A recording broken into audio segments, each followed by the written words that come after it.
মা দেউতাই যদি ঘৰত একেৰাহে কাজিয়া কৰি থাকে, মোৰ দেউতাই যদি মোৰ মাক একেৰাহে উচ্চ স্বৰত কথা কয়, মোৰ মায়ে যদি ভাগৰি অহা দেউতাক ঘৰলৈ উভতি অহাৰ সময়ত এগিলাচ পানী দিয়াৰ সলনি মায়ে যদি গালি পাৰিবলৈ আৰম্ভ কৰে, ক'ত আছিলে দিনটো, কি কৰিছিল, টকাৰ প্ৰয়োজন, আমুকটো কিনিব লাগে, তমুকটো কিনিব লাগে, এই বস্তুবাদী ধাৰণাবোৰ মই যদি দেখি থাকো সৰুৰ পৰাই, এটা প্ৰভাৱ পৰিব। লাহে লাহে এনেকুৱা হব, হয় মায়ে যে কথাবোৰ কৈ আছে তাৰ মানে আমি আৰ্থিক সংকটত আছো, তাৰ মানে আমাৰ টকা পইচা নাই, আমি এইটো কৰিব লাগিব। লাহে লাহে শিশুৰ মনত ক্ৰিয়া কৰিব, লাহে লাহে এই সৰুৰ পৰাই আমাৰ বস্তুবাদী এটা ধাৰণা আমাৰ মনত সোমাই যাব যে আমাক এইটো লাগে, আমাক সেইটো লাগে।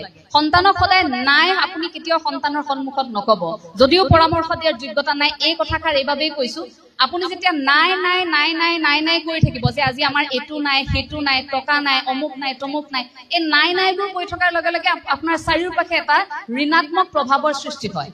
এই যে কয় মনটো অকনমান আমাৰ পজিটিভ হৈ থাকিব লাগে, ধনাত্মক হৈ থাকিব লাগে বুলি কয় যে, আমি যি পাইছো তাতে অকনমান সন্তুষ্ট থাকি ঈশ্বৰক অকনমান আমি ভাবিব লাগে যে তুমি মোক যি দিছা প্ৰভু, মই সেইখিনি তেনেকৈ ঘৰখন চলাম। মাতৃগৰাকীয়ে ভাবিব লাগিব, পিতৃগৰাকীয়েও তেনেকৈ ভাবিব লাগিব, তুমি যেনেকৈ দিছা, তুমি যেতিয়া সন্তানক আমাৰ কোলালৈ দিছা, তেওঁক মানুহ কৰাৰ দায়িত্বটো তোমাৰ, আমি থাকিম লগত।